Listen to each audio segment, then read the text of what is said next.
Howdy, everybody. Welcome to the Empath Thoughts podcast. We're going to have a deep conversation today, digging into one of my friends to get as much information as we can out into the public. Expose him.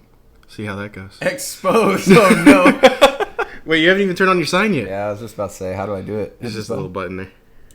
Hey! The big reveal. The big reveal. Why don't you introduce yourself here? Hello, everybody. My name's Hunter, also known as HunterHonda. I am Chandler's absolute number one best friend. Know it. So it's a pleasure to be on this. Sorry, babe. She's in the back like... Yeah. Not only this is the expose of Hunter, but we're also going to see his end and which refrigerator we put him into. All right. Oh, good grief. Let it begin. Would you like to go into who is HunterHonda? HunterHonda. All right, man. Well, do you want the honest truth, or do you want a very PG version? I want the truth. You want the truth. I would bang on the table, but I'll knock my leg off. Microphone shoots up, hits the ceiling. HunterHonda is a highly caffeinated addict of energy drinks. And it all started... And women. What? And women. And women. Yeah, I got to be careful saying that. But it all started when I was a little kid. I always heard stories of my dad riding motorcycles. He's always told me these crazy stories of back when he was young. My dad's 71 now, so he's got a lot of stories out there. And as a kid, I had no interest in riding motorcycles. They intimidated me big time. But in the back of my head were always these cool stories of them. So when I was a little bit older, I went to my first MotoGP race at Circuit of the Americas back when it first launched. Mm-hmm. The very first one. The very first or second, I think, yeah. Marc Marquez was like just got to MotoGP. Yeah. So I got to see him when he was like a rookie. That was awesome. And seeing those bikes go past and like hearing them and seeing them like dragging elbow through the corner and seeing them crash and just the overall companionship of the sport. And I was like, man, I got to ride. Mm. And, you know, naturally you think when you go buy your first sport bike, like you're going to look like them and everything. But, yeah. So right then and there, all those stories I'd heard all my life from my dad kicked in and like seeing the bikes and everything. And so I went out and I bought my first motorcycle. It was a CBR 600, a 600cc super sport, you know, and that motorcycle. First bike. Yeah. I'd never even sat on a motorcycle before. Yeah. And I did it. I pulled it off. I made sure to, I was raised right and like smart. I was never the kid who was like pushing the limit or anything. So I respected the bike and I learned on a CBR 600. And my first ride, I decided to record with a GoPro because I've been watching moto vloggers like Baker X Derrick and stuff. And, and I uploaded it to YouTube. And a few weeks go down the line, and I'd uploaded a few videos just for myself and for like my family members to watch and stuff. And I looked at that first YouTube video a few weeks after I posted it, and it had like 80,000 views or something, just something unbelievable. And it had blown up entirely.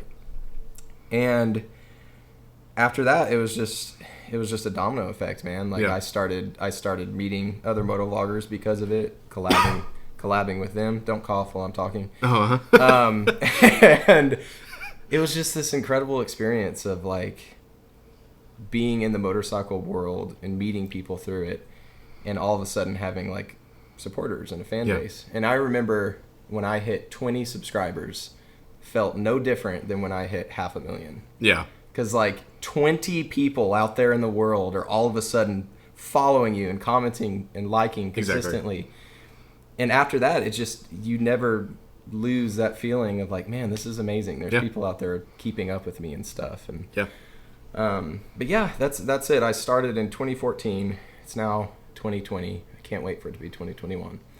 And so yeah, that's probably about 6 years of doing this stuff. And I've met a lot of people through it, including you, kind of. Sort of. Yeah, basically. Yeah. Well, I started watching you in 2015, I believe.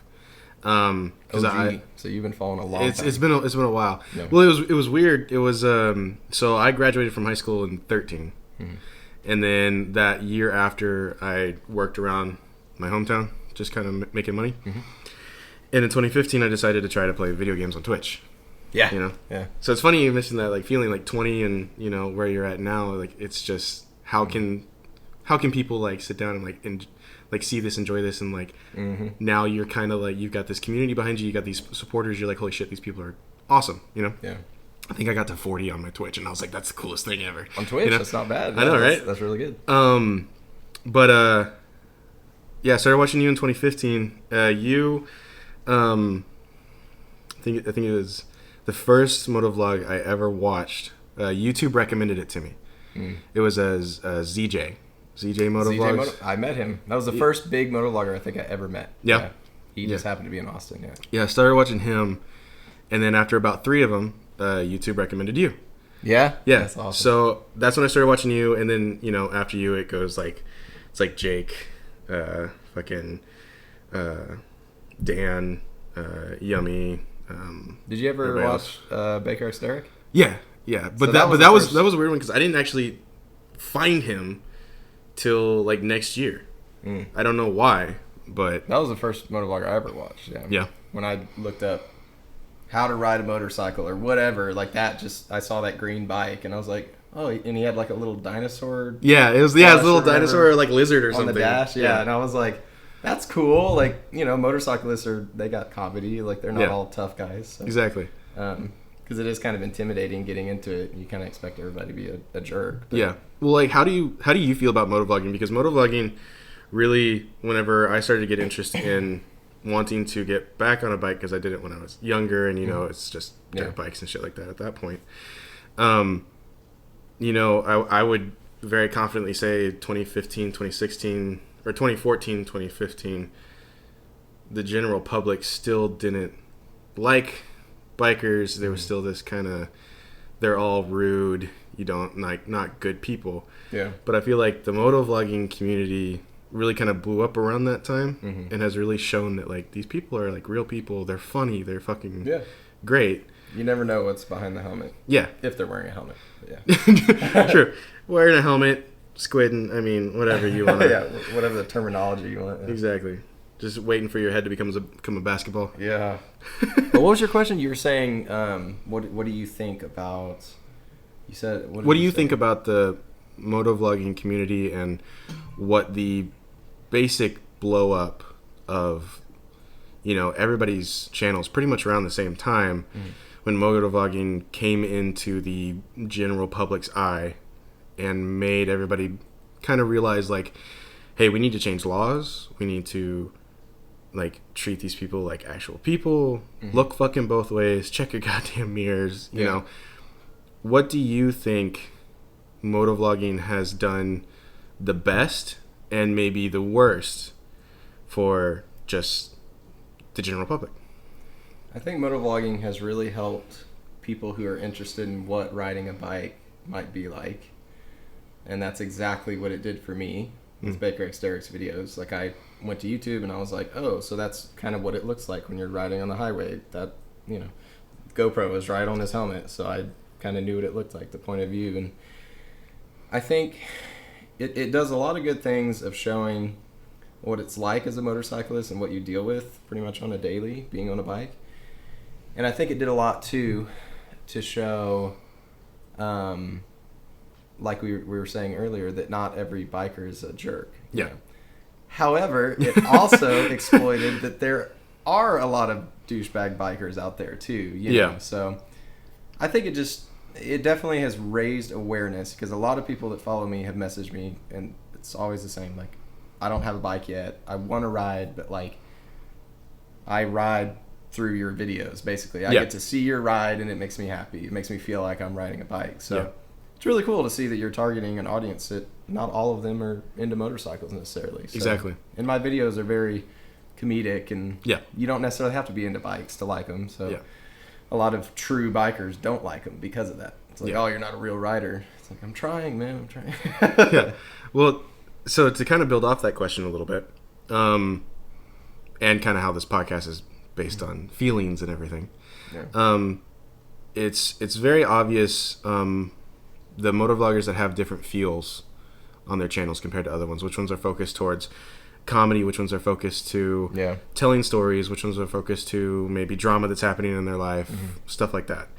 So your channel was really great for me to go to for that comedy jokes. Like, I'm going to put this on. I know I'm going to have a laugh. Yeah. Or I'm going to see fucking Liam Neeson dressed up as fucking Zeus screaming, release the Kraken or some shit. Release the Kraken. Yeah. So, oh, man. What does either writing or motovlogging do for you mentally? Was it something, you said it was something you wanted to do because of mainly your father and then MotoGP. Yeah. What was that feeling like when you finally, probably after a little while writing, go, shit, I'm confident in this. This is great.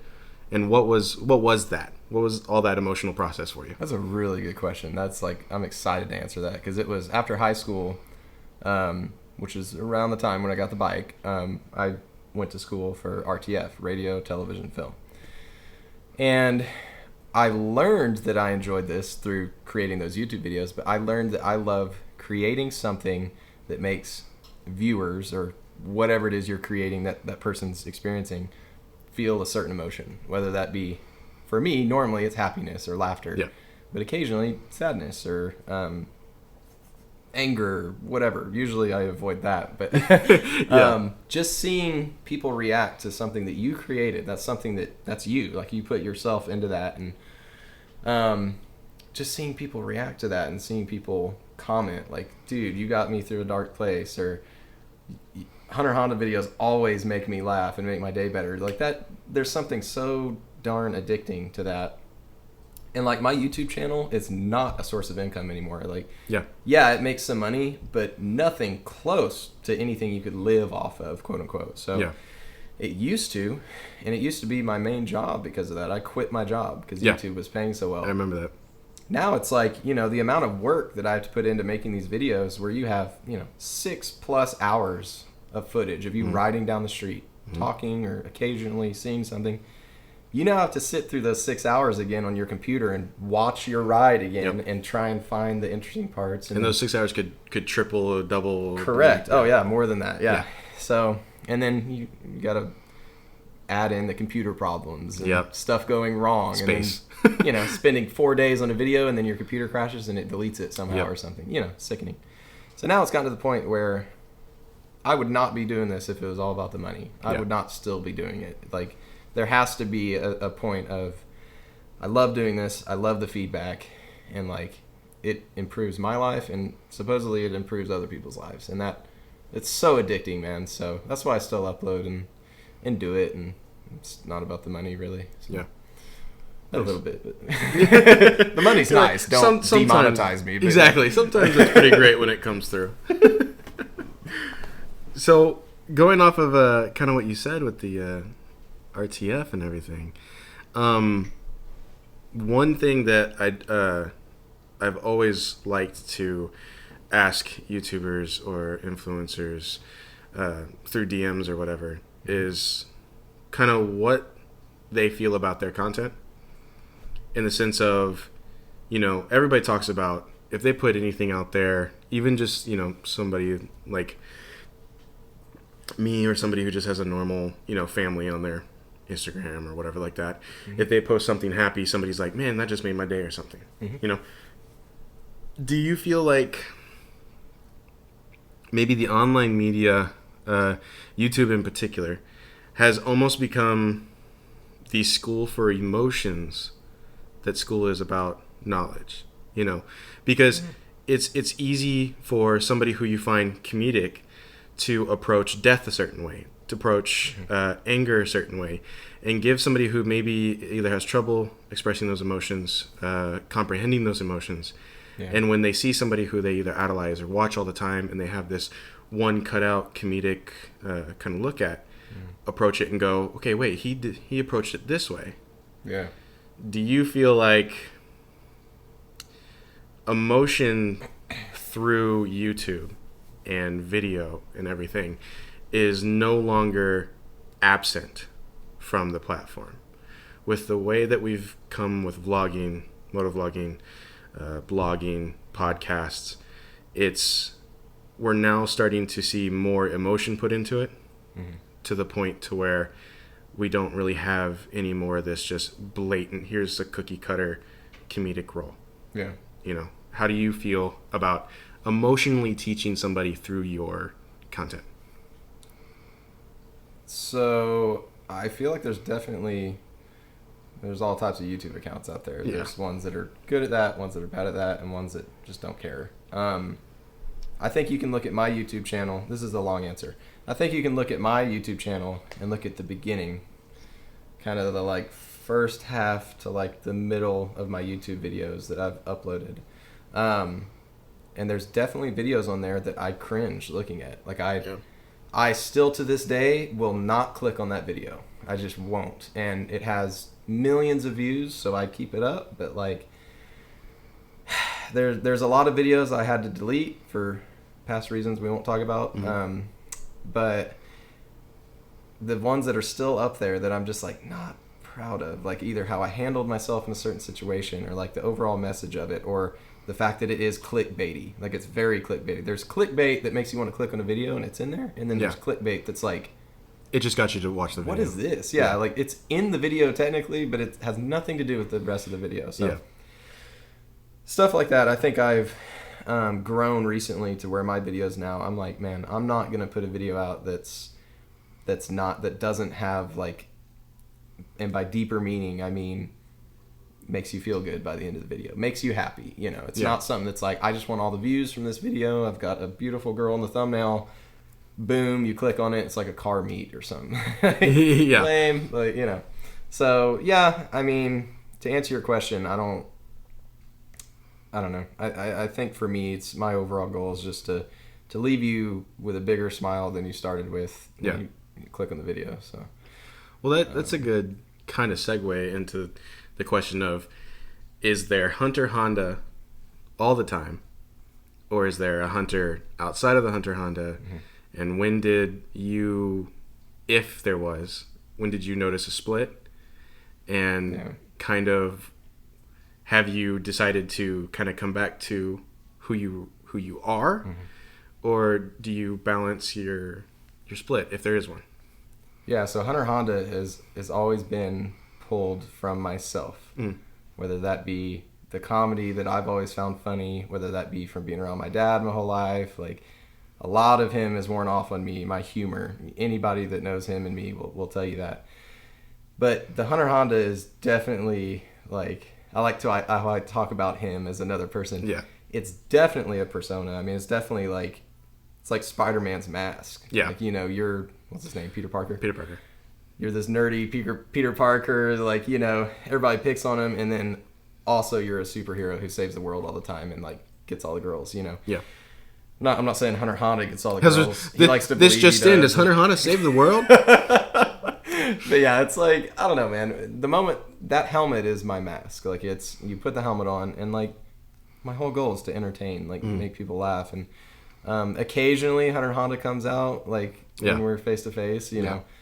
But a lot of people are extremely surprised when they meet me in person. They're like, wow, you're actually like down to earth. You're chill. You're not, you know, singing all the time. And, well, I do sing a lot, but but yeah, it's definitely it's part persona, and a lot of it is based off of me as a person too. So. Yeah, it was very easy. I think just because of who I am with the empath and all that stuff. Which, by the way, how do you feel about all that?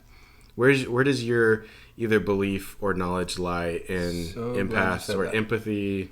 So, because I'm going to get into when I met you and how it was very easy to tell, like, okay, this is more or less of a character, but there's a lot of truth here, and this is going to be really easy to hang out with this dude. Nice.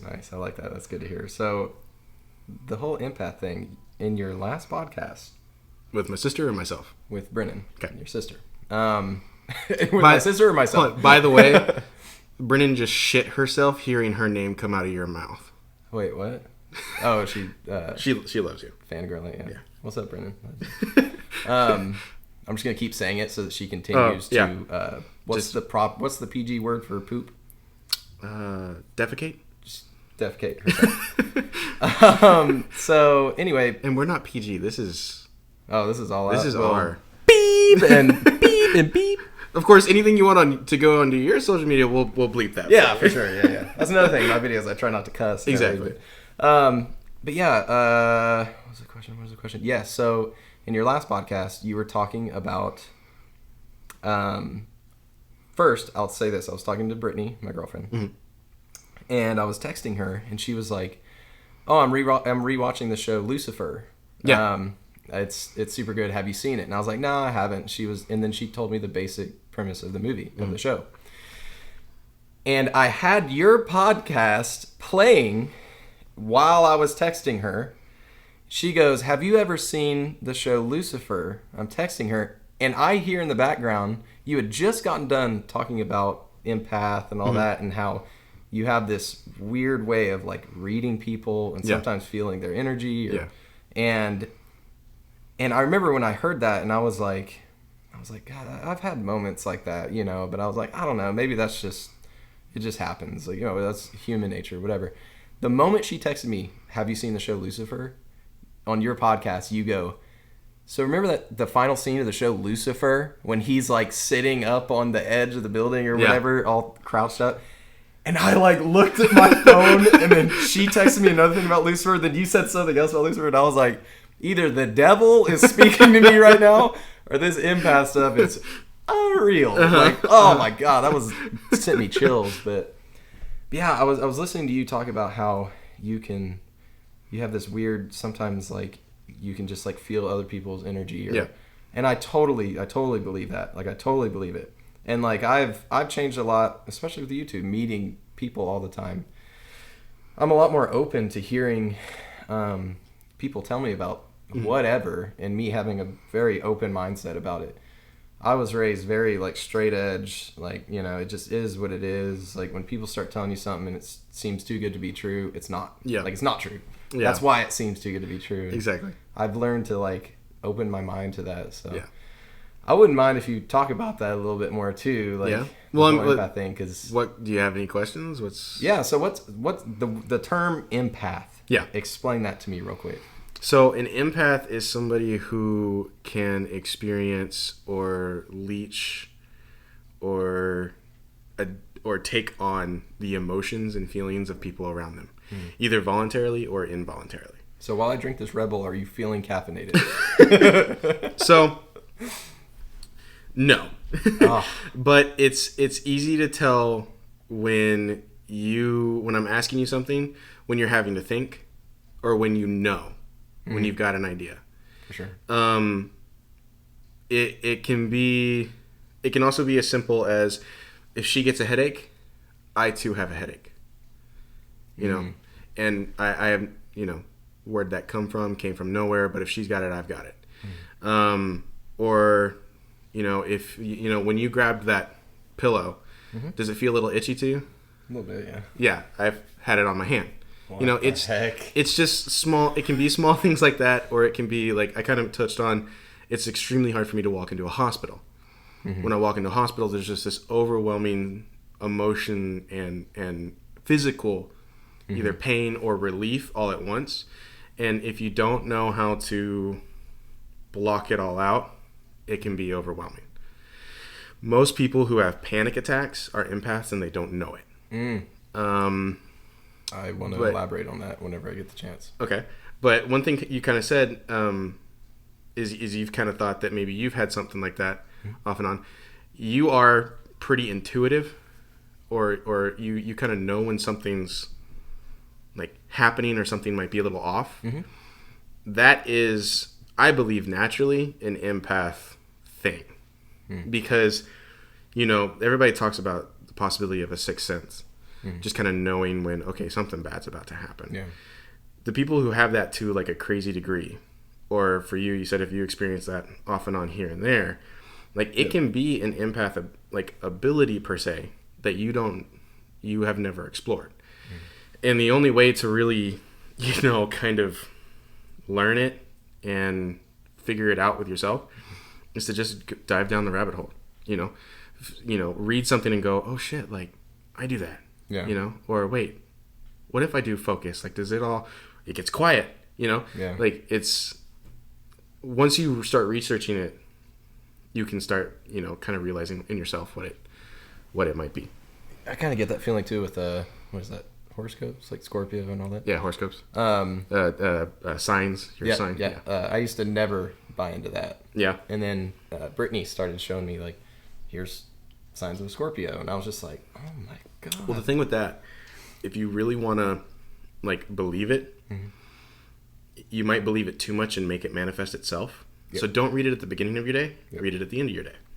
I agree with that, and I used to always look at that and be like, well, I guarantee you read every single one for every month, and it's something you can relate to, Yeah. But it freaked me out when I started reading, and I'm like, this is definitely the absolute, without a doubt, the most accurate one of all of them, and it's mine. That's crazy. But I wanted to touch on, you were talking with Brennan about, I think you were talking about depression. Mm-hmm. And I could relate so much to something that either you or her said. And it was, I'll just say what I feel. It always happens when it's dark, usually when it's cold. It's happened to me multiple times when I'm on my motorcycle riding home, and I wasn't planning on riding in the dark, but I got stuck at work late or whatever. And it happened to me once when I was working at Discount Tire, and it was late at night, and I was outside laying in a puddle, and it was like 40 degrees outside, and I was working underneath a truck trying to go home. It's this overwhelming feeling of like being alone, even though you're not. And it's this weight, this weight, and it's the most terrifying feeling ever. And I only get it when I'm alone or feel alone, and it's dark and it's cold. Okay. And it's like a demon is just sitting on your shoulder. Yeah. And it's the most scary feeling ever. And I've always felt so weird talking about that with anyone, because I feel like they're not going to understand. Yeah. And y'all were like talking about that exact feeling, and I was sitting there watching on my phone, and I was like rewinding it. I was like, dude, this is speaking to me right now. It's crazy.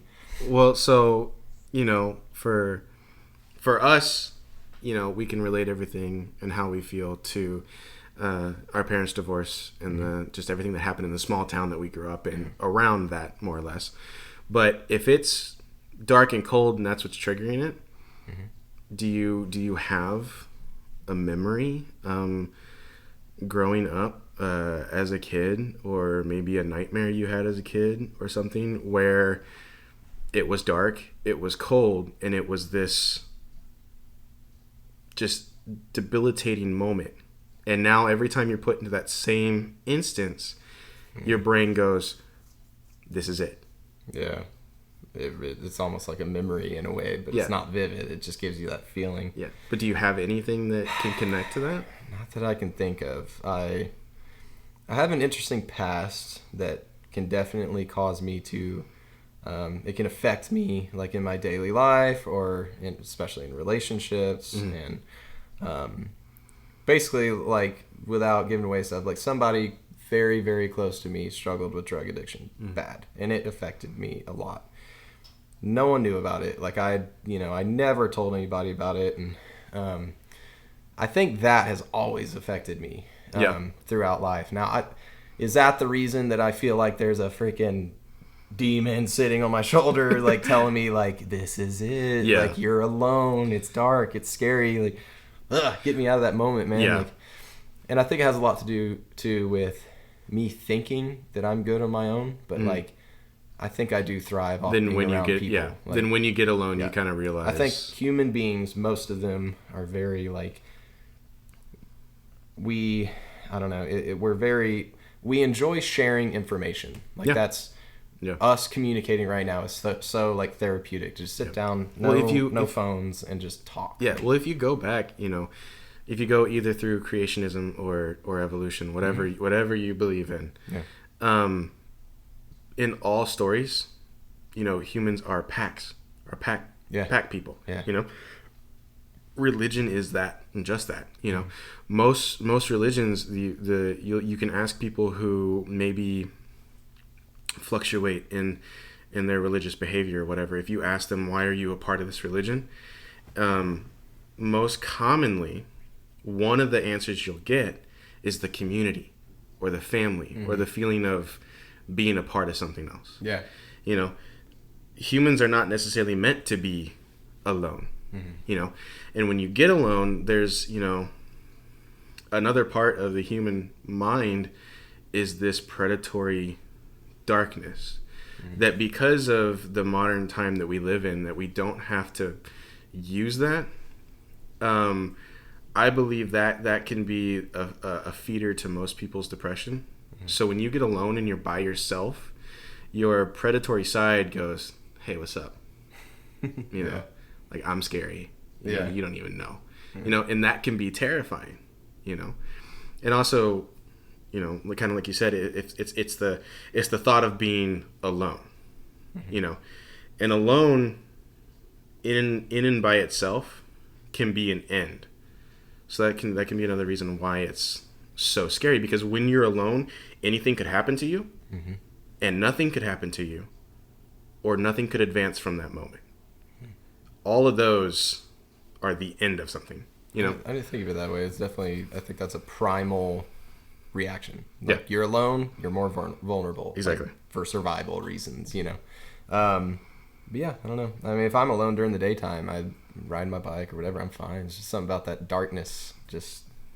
Yeah. And when it's cold and you're miserable, like on that wind chill's hitting you and dropping it like 20 more degrees. It's like, I'm a Texas boy. I'm not meant to be cold.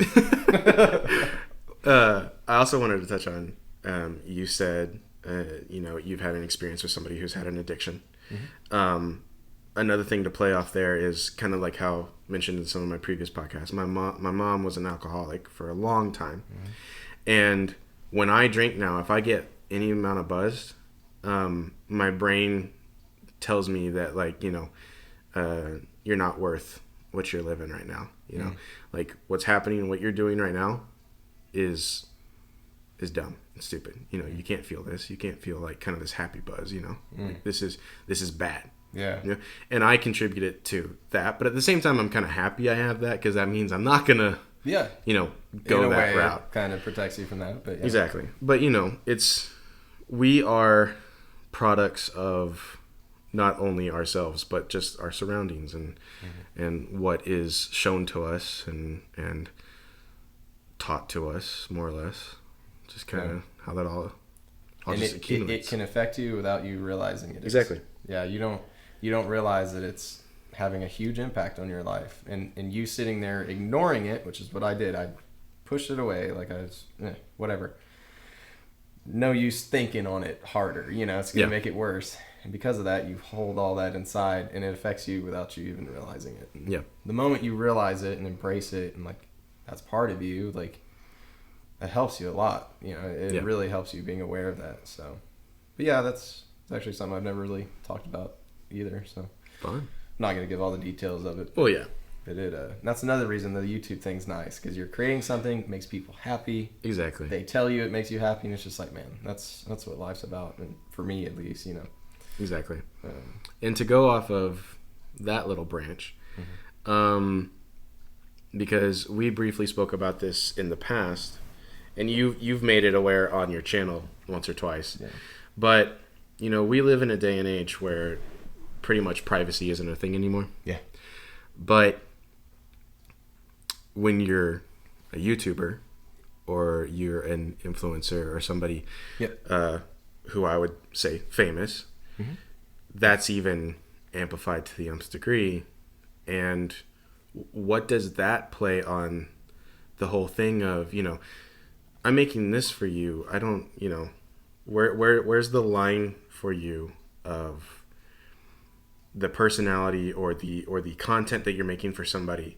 And then, you know, meet and greets, totally cool, totally fine, but it does go too far sometimes. And what does that do for your privacy and mentality?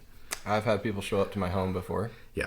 And the only reason I knew is because I just happened to be riding out on my motorcycle, and there was two dudes with a big box that said HunterHonda on it, and they had a bunch of stuff inside of it, which I had to open up to see what was in it. And I'm like, and this is right around the time that those package bombs were going on. Oh, yeah. So it's just, people were delivering packages, and there'd be a bomb in it, you know. Yep. And, but yeah, I happened to pull out, and they were standing there, and they were like, And they were like, Hunter Honda? I was like, yeah. And they said, we were going to come drop this off because we live in the area and like we wanted to give you this. And there's a bunch of like photos of them as kids on their first motorcycle or whatever. Yeah. And it was cool, you know, but would have preferred them to send that in the fan mail or something. But Yeah. I've had people show up to my house before, and the biggest thing is the comments I get and the messages. Sometimes people, you know, they'll either, for whatever reason, they'll wish death upon you or something. I hope you wrap that bike around a pole or something, you know, because you're being funny on a motorcycle. I don't understand how people can do that, but you have to get used to that, but you never will. You never will get used to it, and the negative comments are 100 times more heavy than the positive comments, you know, which is a shame because there's so many positive people out there, and the moment you see that comment that's just it hits you. Yeah. And that's usually the comment you'll respond to, because you can't respond to all of them, but like you see one that's saying, I hope something happens to your dad while you're riding. It's like, yeah. It's, let me chug this Red Bull and just go off on you real quick. Like, exactly. And those are the people that get your attention back. Like, that's a shame, man. And so I've really made it a goal to, if you're going to respond to those people, respond positively. Mm-hmm. Have a great day, sir. Mm-hmm. You know. And then, well, it's sad. Most of the time, they're just trying to like get your attention to hang out or like say something nice. And they like, know why you got to do that's this? a good way to get your attention. So, but yeah, the negativity, the comments, and the people showing up to your house, and then people trying to take advantage of you because of the following. When people like me, I don't even take my following that seriously. Like, I upload because it's fun, you know. Exactly. And people who really have that drive to become a good YouTuber will befriend you and use you. Yeah. And it dawns on you a few videos in, this dude's every video is like riding with HunterHonda. Like, here I am with HunterHonda, and then you know, when you need that person as a friend, they're not there. It's like, well, that was like, you know, I think I messaged you one time. I think you had posted or liked or commented on something of one of mine, and I was getting messages of people like you know, the yo, he doesn't even follow you. Why are you trying to do that? And it's like, I'm just trying to be a friend, you know. Like, I'm not looking for anything. Like, what the fuck? People always are gonna assume that anybody you hang out with are gonna seek something in I want to say, I guess, payment for your partnership or something. And then along those same lines, you know, I can't imagine, I've never been in this situation, but what that does for your public relationships. Not just with women, but like with your family or other moto vloggers, like friends, family, vloggers, everything. Yeah, just what that can. Yeah, it sucks, man. Like I one of the biggest comments I've gotten recently is about Brittany. Yeah, I'll get comments saying she's using you, you know, and I'm like, and they have no idea how. You don't know what goes on behind the scenes. Like, you don't know anything about us. You know, how can you make a comment like that? Like, you don't know. It may look that way to you, but you don't know. So why comment it, you know? Yeah. And it's like, anytime her and I go ride, she makes sure to get content of me. She makes sure to get photos of me, video, whatever it may be. And, you know, we make sure to have a good time while doing it. Like, nobody sees that part, you know? So she's literally times when I don't want to do anything. I'm like, man, I don't want to take a picture. It's hot. She's like, let me get just one photo of you so you can use it on Instagram. Like, you know, that's not using a person. That's caring about that person and wanting them to do well. Like, so for someone to comment that, it's like, you don't understand. So why comment it, you know? And that's one of those comments where I'll find myself just going off. You're just like, oh, blocked. Hold me back, babe. And I hate, in a way, I hate blogging people like that because, you know, some people, they've been following me for 6 years. And they'll comment that because they genuinely think that. But it's like, the moment you respond, say, you don't need to comment that, and they do it again, it's like, okay, well. See, that's, you know, that's kind of the whole thing I'm trying to do with this whole podcast is get people to think more or feel more of what could possibly happen from what you say, or what the other person could be going through that you could have no idea what's going on, you know, and to just respect other people, man. Like, shit.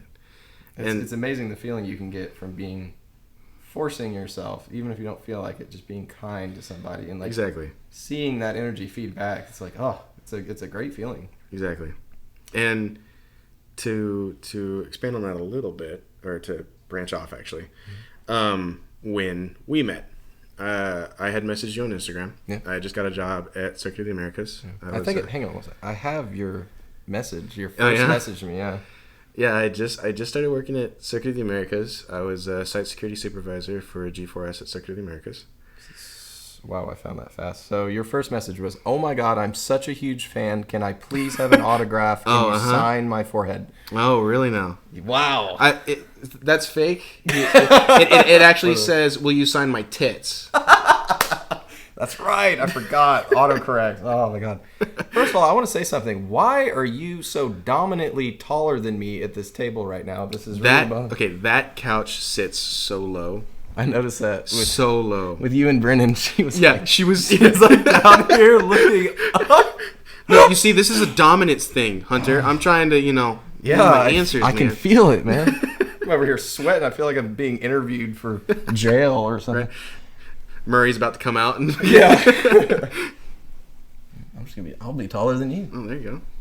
Yeah, there you go. How's that feel? I'm probably not even in frame anymore. Yeah, just the top, just like your chin. Just your chin's there. Ugh. Everybody gonna be looking at it. Man, is he trying to grow a beard? So I just shaved before this. Oh yeah. I didn't. I see that. And I realized, by the way, you look good, clean shaven. Cough. Man, that's a no-go, right? She liked the only reason I did shave was the job I have right now. When I switched to the days, they were, the boss believes beards are dirty, and I kind of said, "Look, I'll do this once. I'm going to show you that they're not dirty, and I'm going to still do the job to the degree you want me to do." That's awesome. So I did. Confidence. I did, and I probably won't do it again. I thought she made you do it. I thought she liked it. Oh, okay. No, she liked the longer. Oh, okay. Well, that worked good. Haircut. Yeah. Oh, maybe this is okay. Yeah. You look good, man. You look good. No, this is a little heat miser. Well, at least you don't have hair like this. Fun fact about my hair: I'm officially pursuing the man bun. Oh, really now? Just because I can. Yeah. The escapade has started. I mean, the length is. We're getting kind of long, there. But I need to be able for it to go forward and then back and tie. So it's gonna. Be careful though, because you don't want to tie it too tight. Because you heard about all that, like pulling it tight stuff, right? Oh, so it'll force it to grow. No, so there was some science research stuff. I don't know how real all of it was. Scientific, all right. Yeah, but they said tying it too tight into a bun would pull your hair enough to where your hairline will start. Oh no! So just be ready for that if that starts to happen. Well, I don't want that. Right. This hair is like, Yeah. It's valuable. That's how you got Brittany right there. That is exactly how she saw me and she was like, "Oh my God." Exactly. No, I think you were like, "Oh my God." Oh my God. Exactly. But that also brings back to, I was saying, so I started working at Circuit of the Americas, and I sent you a message. I said, "Hey, I'm working at Coda. I know you really like Coda. We've just got this go-karting track out here now. Come give it a try." Yeah. And I think it took a little bit for you to respond. Yeah. But you got so many fucking followers. I was like, I'm gonna send this, and it's just never gonna happen. Yeah. And you ended up messaging me going, "Hey, that sounds like a good idea." And I was like, "Oh shit." I was like, "All right, cool." So then I think you came out. It was a weekend, I think. The weather was okay. Yeah. And made a whole video out of it and everything, and we had a great. I set the lap record at the track. Peyton. Oh God, that kid is talented. Woo! Good grief, man, he's doing wonders right now. I'm sure he'll be an F1 someday. Oh, I don't doubt it. But anyway, you were there with someone who I don't know if they want to be named. Elena? Yeah, Lena. Elena, yeah, I'm a friend from like freshman or sophomore year or something like that. Yeah. She's cool. Yeah, she was awesome. I haven't talked to her in a while, but yeah. Yeah, she put that comment Yeah. I was like, oh, that's cool. I was like, does she know Chandler? I was like, that's right, karting. That's right, go to karting. Yeah. And we went to a burger place after that. Had a great conversation, and I was like, yeah, this is a great guy. This is fucking cool. You learned Hunter Honda without the helmet. Exactly. Yeah. Exactly. And like kind of like how I kind of hinted to, it was, when you were approaching us, it was funny. I think I picked up that you were almost, or you or her were almost as nervous as I was. Yeah. In the sense of, I was like, okay, I don't have no idea how this is about to go. Yeah. And you're probably like, I don't know if this dude's gonna fucking hit me over the head and put me in his trunk. He looks like a big dude. This could not go well. That's so funny, man. But no, we had a great time. I realized real quickly that we were both kind of like, okay, how's this gonna go? Yeah. So I did my best to kind of break down your wall. We had fun, had a great fucking time, had some good karting, and then good burgers, and chilled afterwards, and became friends. Yeah, became friends. And that's you and I had communicated in the past, kind of, with the Twitch streams, and until you messaged me on Instagram and said who you were, I didn't realize that was you. So in a way, we had talked before, and I didn't even realize it, and then met you in person and became friends after that. So I think it was at that after karting that you kind of went, wait. Yeah, like, oh, snap. Right? And I was like, yeah. I think like you said, how you were kind of maybe nervous or didn't know how it was going to go, and you could see I felt the same way. That's how I am, man. Like, people, especially at meetups, will meet me and their hands are shaking. Yep. And they'll shake my hand, and you can feel they know everything about me, and I don't know anything about them. So it's like they feel like they can relate with me so much, and it's just a stranger to me. Yeah. So it's very difficult. That's another difficult thing about the whole YouTube thing. Yeah. And then also, I'm just a regular dude. Before this podcast, I was nervous. He was pacing. I was pacing a lot. Yeah. This is the fifth Red Bull. Yeah. I had to urinate extremely bad as well. That was by the pacing. So hard to put a hole in the toilet. Yeah, they could hear it all the way out here. He peed in the downstairs neighbor. I'm in the wrong bathroom. Exactly. By the way, y'all's bathroom is impressive. Wow. Very nice. Dude, that tub, that's why we got it. I didn't see it. I didn't lay eyes on the tub yet, but I may take a bath before I leave. Yeah, there you go. Fit all three of us in there. Yeah, let's do it. We're going to stream that. Sorry, Brittany. Stay tuned. Yeah, Brittany, you can just fly to Austin real quick. It's crazy because I'm just a regular dude, and I am not like these big YouTubers that just have the utmost confidence and just go do all this stuff. And that's why the whole Hunter Honda persona has to exist, because I have to take myself out of my normal, shell of a human being I normally am, who's pretty social and nice people, but respectful and not over the top, So I have to, when that Spider-Man mask, helmet, whatever you want to call it, goes on, I have to go outside of my box, and it's crazy, especially when you're meeting people you've never met before, and they're nervous to meet you, and therefore you're nervous. Yeah, and it's do they know I'm nervous? Should I be nervous? I have to say, being an empath helps a lot with that. Yeah, because kind of like how you said, these people come up to you and they know everything about you, and they presume, because they know everything about you, because they can relate to you, they don't even think, I said presume, but they don't even think that you don't know anything. Yeah. So they'll either, probably ask you questions or kind of go off into some conversations, and you're like, I don't know how to answer because I don't know how you're going to take it, you know, type deal. Or they'll mention something from your videos, or they'll mention something that they know, that you know, but you're like, how do they know that? Exactly. Should I know something about them? How do I respond to that? Yeah. Cool, thanks. You just feel antisocial because of that, because you have no ammo. They have a ton of ammo, Side note, how many times do you hear hello when you're just in a meetup or... That, dude, empath moment. I just looked on that sign and it says hello. Right as you said the word hello. That's hello there. Hello there. Obi-Wan. Hello there. Hello there. General Kenobi. Grievous? Oh my gosh. General Grievous? Is that...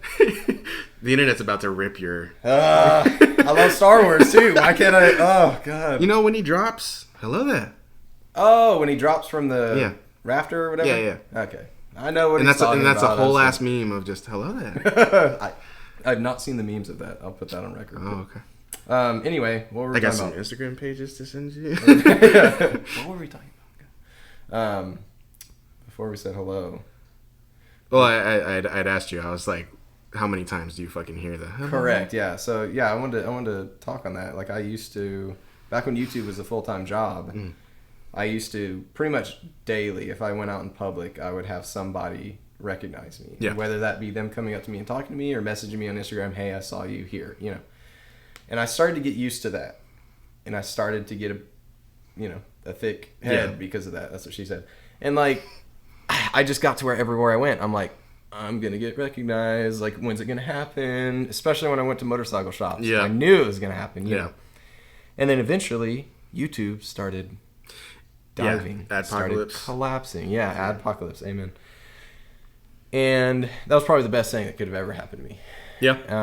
And that was also the stage where my videos started to, like, become more organic and, like, not all about the views. But, like, putting a good video out that gets a good response, you know? Yeah. And well, it's almost like a fear tactic in the sense of, holy shit, like this thing that I have that I'm reliant on isn't gonna fucking last probably. Correct. Yep. So it kind of turned into, okay, this needs to be more me. This needs to be yeah, organic. Yeah. It's amen to that, man. Like it was probably the best thing that could have happened to me. It sucked not getting the money I used to get, but like because of that, I no longer do it for the money. Doing it for the money is probably one of the worst things. Like, if you can somehow balance doing it for the money and still staying you, and like being genuine and leaving a good impact, then sure. But when you're trying to push videos out every week or twice or 3 times a week, like you're having to dig for content at that point and be something you're not, and it's just exhausting. And so yeah, that was probably the best thing that could have happened to me. And so now it's gotten to the point to where I may get recognized once every 3 weeks or 4 weeks, you know. Yeah. It's very, very rare. And when I do get recognized, it's a great feeling. Like I go up and I'll talk to that person. People will message me saying they saw me, but they were too scared to come talk. And I'm like, dude, I'd be nervous too. I understand, but like, just come talk to me. Like, I'll carry. I'm not gonna act rude. Yeah. I'm not that kind of person. But he's not. I'll attest to that. Beep you. Yeah. Fuck you, man. I keep forgetting I don't have to beat myself up. Yeah. Wow, this is weird. I'm so used to having to edit everything I do. Adpocalypse really fucked you up. Yeah, really. And see, that's what's crazy. That's why Adpocalypse was so bad. It targeted channels like me, who I don't cuss in my videos. I don't, The algorithm was... There's nothing. I don't understand it. And I'd be getting demonetized like crazy. So YouTube really just, they pooped the bed on that one. But yeah. So... Yeah, but if I one ever, of the best things that could have happened to me, so I'm thankful. If I ever decide, like, if this ever like blows the hell up, and I try to make it more of a actual thing, I've just been thinking, fucking like Patreon or some shit. Yeah. You know, it just seems like the easiest way to. People keep telling me I need to create a Patreon, but I just, I don't. You still do all the merch and stuff, right? I do, but that's mainly just if somebody wants some merchandise, I have the opportunity to send it to them, but I don't push it. Yeah. I'll just link my website down below. Yeah, there's the first voice crack. It's not the first of the video here. You've had about 5. Oh, really? Yeah. And I don't even realize it. No. Oh no.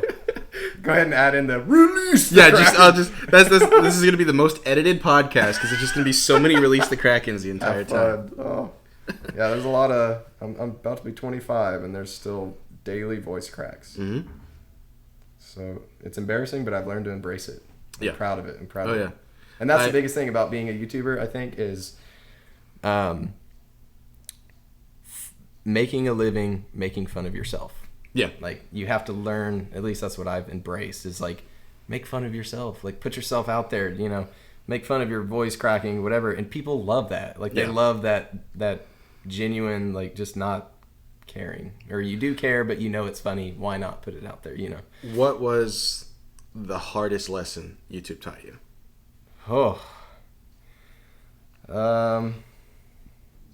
This is one of those moments where you can read that I'm having to think. Mm-hmm. I don't have a perfect answer. No. The hardest lesson. Because you're also trying. Who do I not want to hurt? Yeah, really. The hardest lesson. Because the whole thing of making fun of yourself. There's people who can't do that. Mm-hmm. You know. Yeah.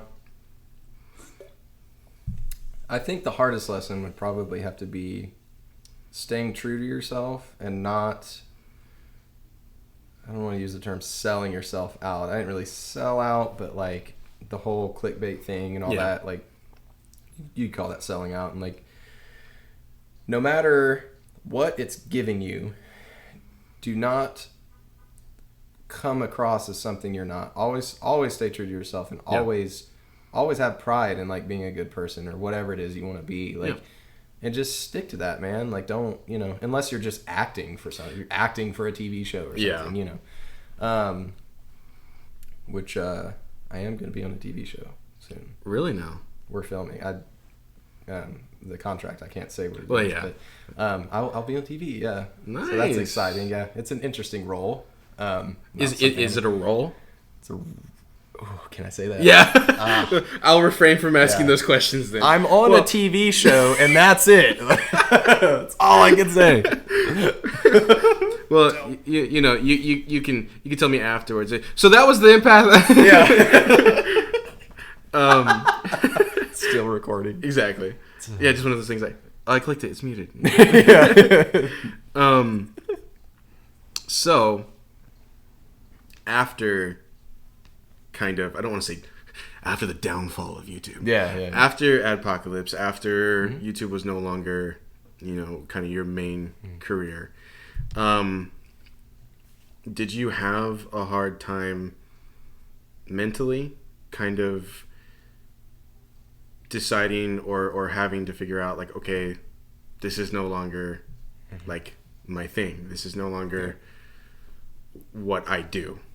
You definitely get used to it. You get used to the fan base and the, making a living doing something that hardly anybody else is getting to say they do. So, yeah, it was weird. It was something that I had to basically on one day just go, okay, it's changing. I got to accept that and embrace it, and changed me a lot as a person, because YouTube blowing up changed me a lot as a person in good ways and bad ways, and then it collapsing, I think, eliminated all those bad ways and kept all the good and gained more good. So, if that makes any sense, but I think I'm happy for it. I'm very happy that it happened. Which when it happened, I never thought I'd be saying that through a microphone. Like I was not happy whenever that started happening, but I'm happy. I'm content. It was a good thing. Well, good. Now to kind of touch on a little harder subject, and we'll dance around not to release too many details, but something did come from YouTube, kind of, that ended up being a rough experience for you.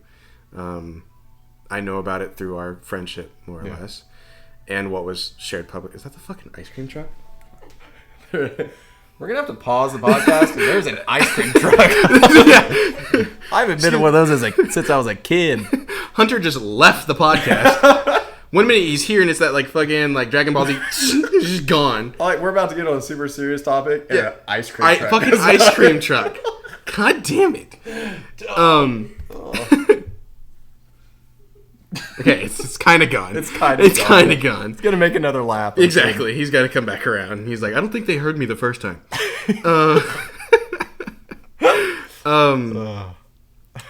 You went through an experience that was rough for you, for the privacy of you and others in the situation. It wasn't really touched on publicly. Yeah.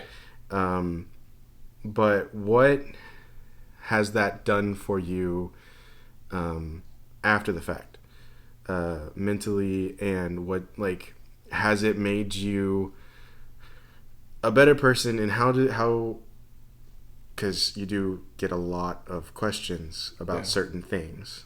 Oh yeah. How does almost it always being kind of triggered again? Yeah. Like how does that affect you? So it affects me differently now than it used to, of course. Very vaguely, what happened was I was in a relationship with somebody who did the same thing as me on the internet. So, everybody knew about it, that followed me, that followed her, and we kind of grew a following because of that, like a new following, you know. And so I've never talked about it out of respect for all of us in the situation, you know, and that's our personal lives. So Yeah, exactly. even though our personal lives were on the internet for all to see, you know, so. Well, that's one side, you know. Yeah. A lot of people don't understand that Correct, yeah. public relationships aren't fully public, you know. Like, there needs to be a separation there. Yeah. For it to actually be an off-camera relationship, too. Yeah. So because of that, when we broke up, like, nobody knows what went on behind the scenes. Nobody knows the true story. All they know is, oh, they broke up. So for me, you know, as the dude, I got a lot of backlash. Like, how could you F that up? You know, how could you do that? You must be weak. You must not be a good man. All this stuff, That's one of the dark sides of the internet is during a breakup, it's not necessarily the man's fault, but it's like, what did you do wrong? Correct. You know? And depending on the scenario, the woman too. Like, a lot of backlash to them too. So it was rough, man. It was a rough time period, and I lost a big following because of that. And it was very tempting for me to put out a video and just talk about everything, just say everything so that people would know. But like, that's one of those things you need to film and then delete. Correct. You know, it kind of helps you to like say it to a camera, and then you don't have to post it for all exactly. But yeah, it was a big life lesson for me, and now I can say I've grown a lot from it, and still it's tempting to like talk about it. Yeah. But out of respect, I won't. So, but I learned a lot. I learned a lot about putting myself out there. And the people that, like, you know, you put your trust in and build relationships with, and you don't have to share all that with the public, but you can share a good amount of it because it's, you know, like currently me and Brittany, she's an influencer. You know, we do very similar things, and the only difference is she's into stunting and I'm into track riding and motovlogging and stuff. So, and, you know, it's tough finding that balance of wanting to share with the world, like who you're with, because you're proud of it, you're happy with it, you know, but also not being too out there and too, you know, vulnerable. Exactly. You know, putting yourself in a vulnerable spot. So, that was a crazy learning experience, and it's crazy to me to think how long ago that was. That was a decent time. Because it still affects you to this day. Like, you still get comments, like. Yeah, well, that's the thing. That's kind of like what I asked. Like, it's just. It gets triggered probably for you, every time you look at one of your videos, every time you look at a comment on anything. The other thing that triggers me now is I'll see a comment like, what happened to the videos with blank? Yeah. And I'm like, have you not watched any of my recent videos from the past 3 years? What do you mean? Was the last video you saw like 3 years ago and you just skipped to this video or something? Right. So, and it's like, at this point, it doesn't, you know, after the initial breakup, seeing those comments, it was just like, like, I don't want to see that, you know. Yeah. Can we just move on? And then now it's gotten to where I see that and I think that. I'm like, have you not watched any of my recent videos? But other than that, it doesn't bother me anymore. And that's just part of my life experience. Yeah. It's part of my resume of life. So. Yeah. And one thing I'll kind of touch on, just from an empath perspective, the feeling that comes from you when you talk about X and now that you're with Y, it's different. It's drastically different. It seems as though you're in a good spot right now. You're still trying to work some things out, but you're doing pretty good. And you know, one thing that I appreciate about your Instagram, which I don't know if you feel the same way about this as I do, so I kind of want to hear what you think. Yeah. Instagram's interesting with the whole, it's a platform based on pictures, more or less. And then you have your story. You like to put a lot more of the behind the scenes random content on your story than you do on your page.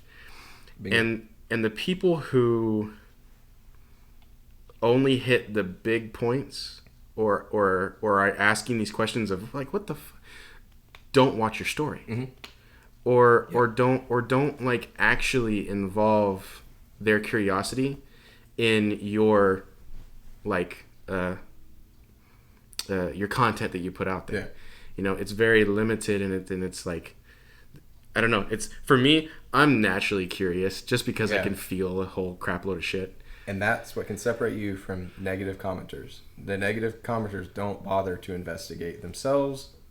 They comment spontaneously in the moment what they're feeling. So exactly, it's like, just go watch my story or go watch the past video. Like all you have to do, common sense. But you know, so yeah, I appreciate you for investigating me.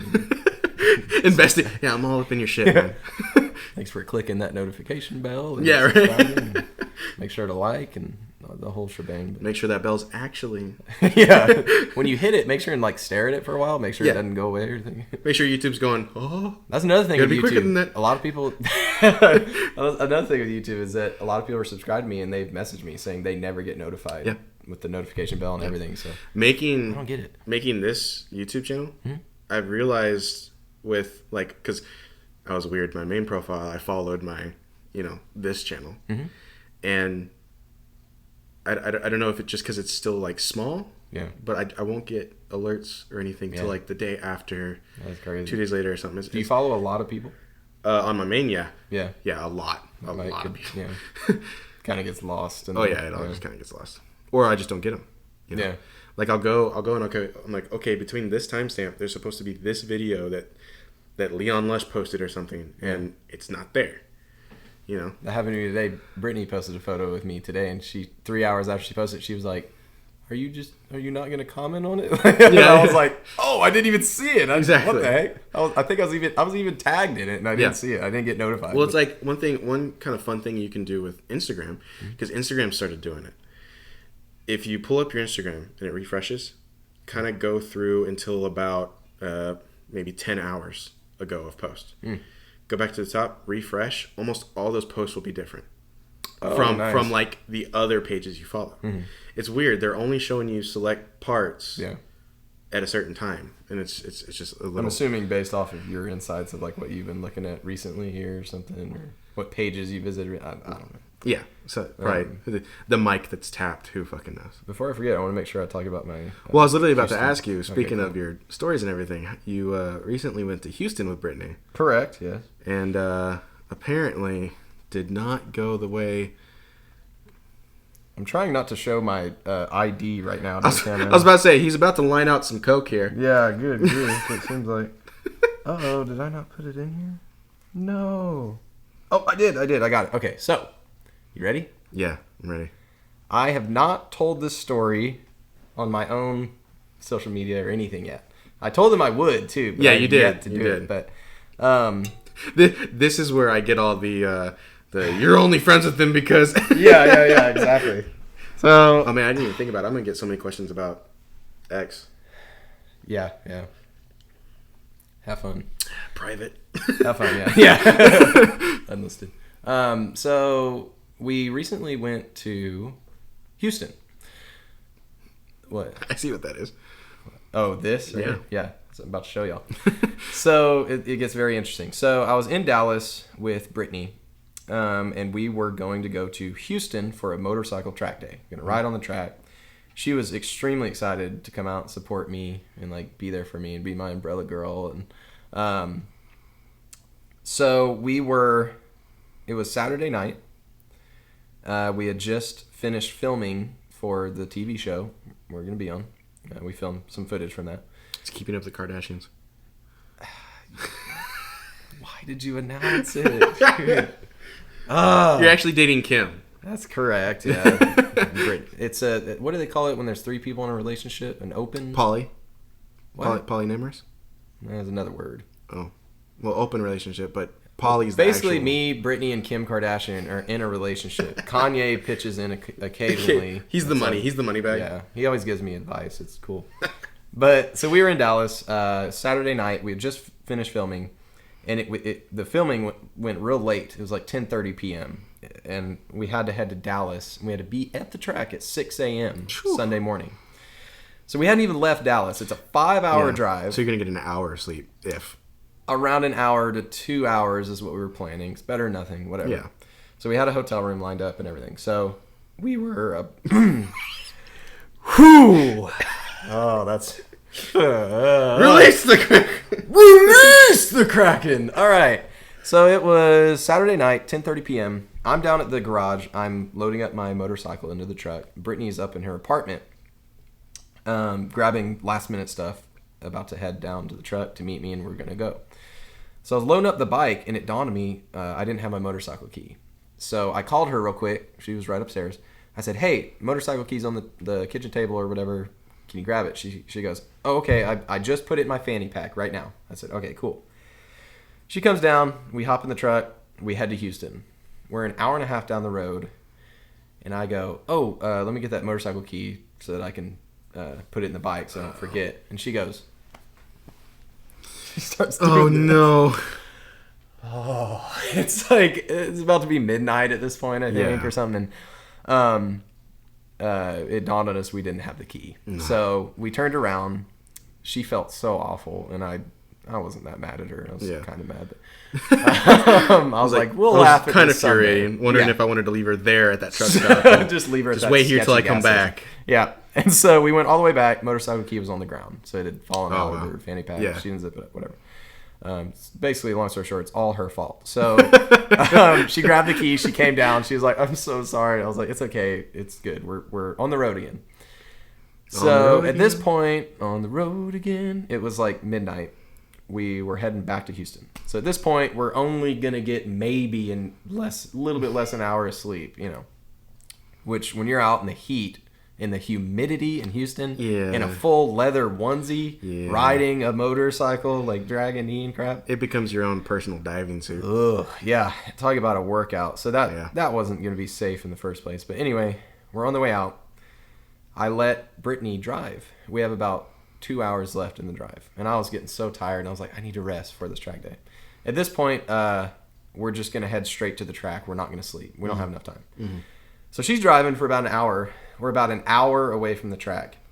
All of a sudden, my truck that only has 40,000 miles on it, Chevy Silverado, it's a great truck and always reliable. All of a sudden, it goes beep, beep, beep, beep, beep, beep. And I look over and it says it's overheating. Oh, shit. And the gauge, normally sitting at 210 or 200, is like 265. I mean, it's like all the way up. Yeah, and I'm it's like pull over now. That's going to like warp the everything. Yeah. So we pull over real quick. Poor Brittany, she was driving, so now she. So now she thinks now that's her she feels fault like too. she did something. Yeah. So we pull over. It was Brittany. I open the hood. It's all her fault. I open the hood, and smoke is coming out, and the engine bay is just soaked. Yeah. And it's obviously coolant leak. Just everywhere. I was like, God, I must have a hole in a hose or something. So I was able to start the truck, get it off the highway, get it over to a gas station. All of a sudden, people asking for money and obviously on drugs and stuff, and start swarming the truck constantly. And of course, Brittany's there with her, her outfit she's gonna wear at the track and everything. And I'm just like, oh. So you got the guys going, hey. Yeah. So basically, at this point, mommy, the truck will not. I can't run it. We're an hour away from the track. Yeah. It's gonna overheat. Every time I drive it, it'll overheat within 30 seconds. So I have to call a mobile mechanic. They can't come out till 9 a.m. Of course. So the track day is basically scratched. Yeah, it's fucked. So noon comes. We unloaded the motorcycle that's not street legal at all. No headlights, no tail light, no license plate. It's track ready. Yeah. Went ahead and rode that an hour to the hotel room just so we could shower and rest a little bit while we look into a mechanic. The truck's sitting at a Walmart. And the most safest place. Yeah. Luckily, they had a security guard just circling the parking lot. That's good because you can come back and it's on blocks. Yeah, correct. Yeah. Yeah, they kept asking us how long are y'all going to be here? And I'm like, dude, until my truck can move from this location, I can't drive it. So anyway, we called a mobile mechanic, met up with him. He didn't speak any English, and it was awesome. I got to test my Spanish. Yeah, there you go. Yeah. My Spanish isn't that good, but I discovered it was actually kind of decent. So that was fun. What do you mean you ran over a little girl? I'm trying to ask him to look at the radiator, and instead I'm like, I hate this radiator or something like that. So he basically took the truck apart. You put your what in the radiator? That is correct. See, yes. He takes everything out. He's looking at it, and he pulls the radiator out. Here's where it gets interesting. The big reveal. Okay, I can't. I'm gonna have to do this with her. Why? Because you've already seen it. Yeah. Vanessa, you'll never guess what was in my radiator. Try and guess. It's an animal? Everybody says an that. animal. Everybody says a bird or something. Yeah, it's a good guess. It was not an animal. No, it was a 9-year-old illegal. You saw it. That's how you knew. A freaking bullet. Yeah. A bullet. So, I don't know if this is going to focus or not. We'll see. It completely fucks up the video for the whole rest of the time. Yeah, it really stops recording. Currently, he's showing the camera for those who are just listening. This thing's not recording. I'm just kidding. Dude, I just... I had a heart attack. I did have a heart attack just now. I honestly can't see if it's recording, so I don't know. It might not be, but... So, yeah, Vanessa? Yeah, go check, please. Technical check. Yeah, I do. Okay, alright, cool. Okay. Woo! Being a vlogger myself, I'm all too familiar with that. Oh, yeah, with that feeling, yeah. Or technical issues or whatever, so... So, that's a hollow point.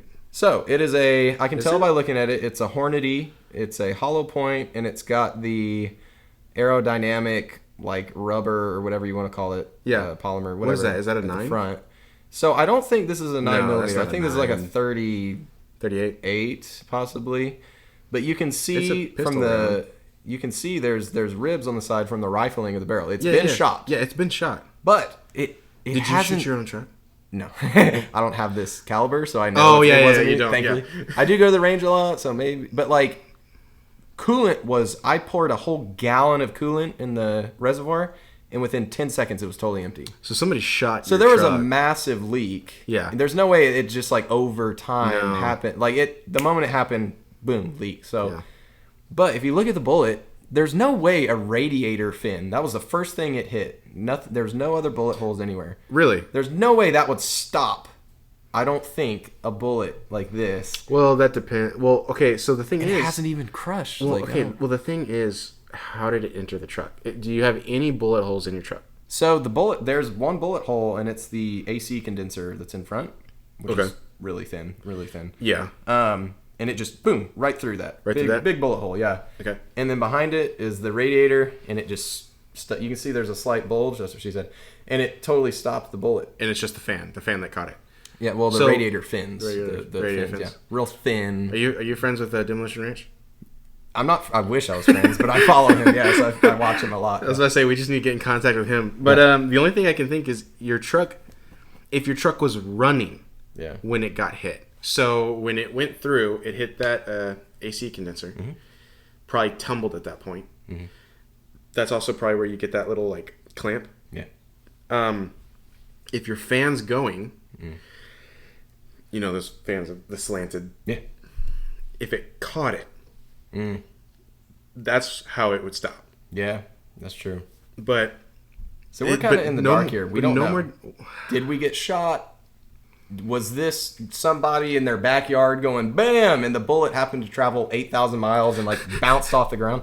And the angle I'll of tell you what it was. approach is like, Yeah. there's no way it could have missed all that front grill unless it went like under possibly I'll tell you or what. perfectly through. Like, I'll tell you I what don't it know. was. What? It was Moto and Baker sitting in a ditch there somewhere. I was just about to say it was going to be a comedic joke.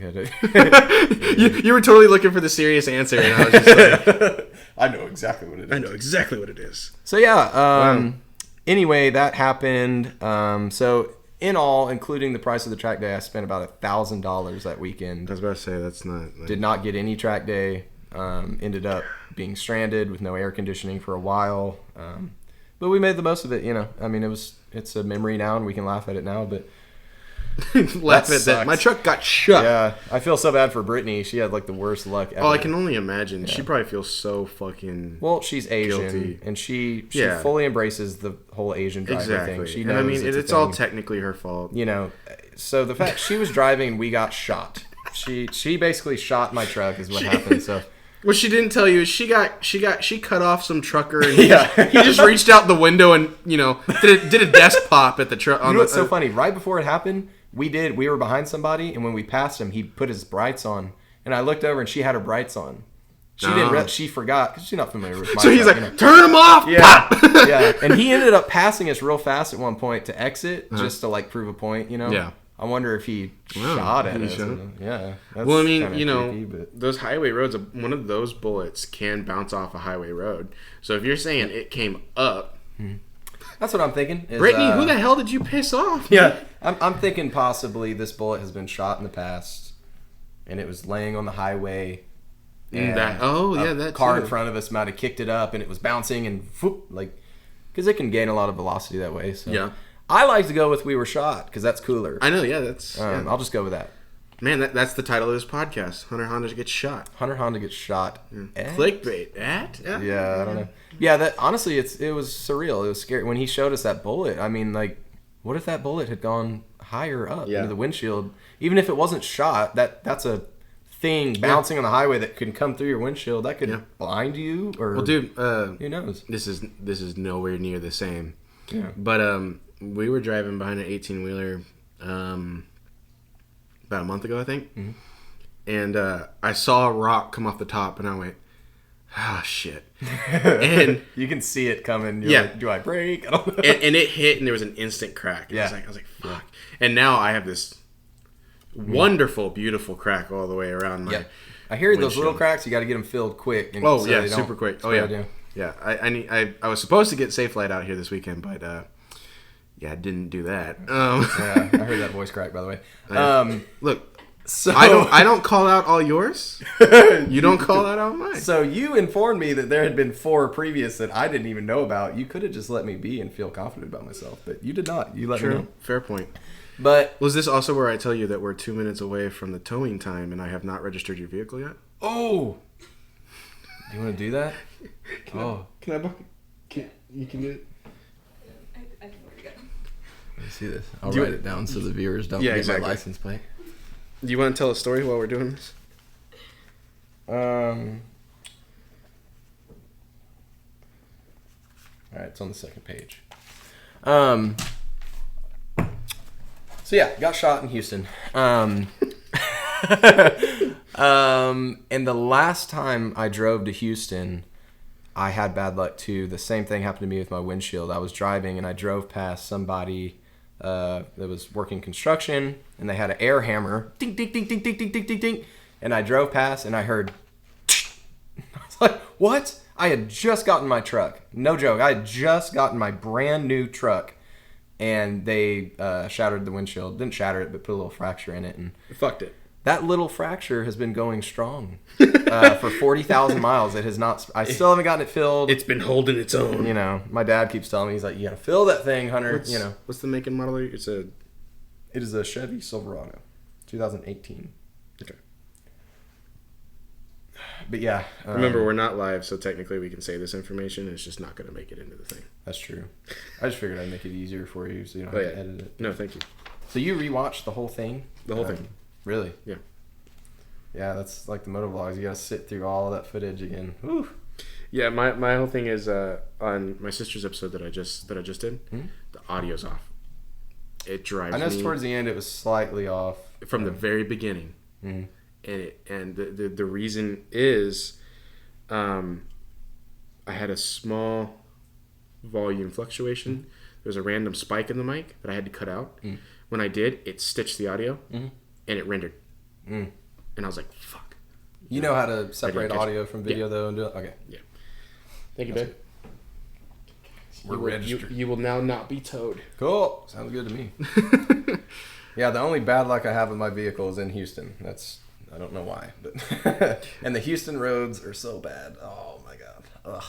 Yeah. But yeah, we broke down, and it was like 6 a.m, and the humidity was already like unbearable. And I was like, in like 4 or 5 hours, the sun's going to be up full, like maximum right at the top of the sky. Yeah. Oh, this is going to be awful being stranded. I don't know why you saying that reminded me. Did you watch the last MotoGP race? Yes. Did you see the doc almost get taken out? About a crash. Jesus. So Brittany and I were watching that race on my phone. I got the video pass from MotoGP. I've got F1 on my, Yeah, nice. Yeah, people have been joking that the past MotoGP race there was more action than an entire F1 season or something. More passing and everything. Yeah. But yeah, man, that talk about an eye opener. Like, what if that bike had hit Rossi? So, for those of y'all that didn't see it, the MotoGP's motorcycle racing and all that, and like, there was this crash where at this race circuit is in Austria, the Red Bull Ring, I think. Yeah. There's a section where you're going about 200 miles per hour, and all of a sudden there's a right turn where they slow down to about 50 miles an hour. Yep. And that, if not lower it. That high speed section is where this accident took place. They bumped bikes, and both of them fell off their motorcycles, and their motorcycles kept going. Yeah, one rolled, the other one went straight into... just like somebody, like a Ghost Rider was on it. It did not move at all. Just boom. Yeah. And it was going right for... We're lucky that one hit that barrier. Yeah, right for that 50 mile an hour corner. And sure enough, Rossi, the most legendary 40-year-old MotoGP rider, absolute legend, greatest of all time, is taking that corner, and that bike just goes boom. Yep. Like, and there's a screen grab, Brittany said. Yeah. It's like millimeters away from hitting him. Like, well, and the thing is, it's going so fast. Yeah. It's in there for what, one frame? Yeah. Or a frame and a half, Yeah. like 2 frames at max. The playback on his bike, the bike's just like, yeah. that would have killed him. That would have absolutely, without a doubt, would have killed somebody. I mean, so scary. That also kind of works well, because one question I was going to ask you earlier that I just totally forgot about till now. What's your mentality when you get on a bike? Not only now because of just being a biker and people are still stupid, but the fact that you could be recognized, and while being recognized, someone could make a mistake. What does being a motovlogger change mentally about riding a bike? So, 2 things really. It can change how you ride in the way that it used to affect me big time in always wanting to capture the best content possible while riding. So I would ride to places I normally wouldn't ride to get good content, like an outdoor mall, which is not fun on a super sport motorcycle that's, 220 degrees in between your thighs, like going 2 miles per hour and having to stop for pedestrians. But you see interesting stuff and you get good footage.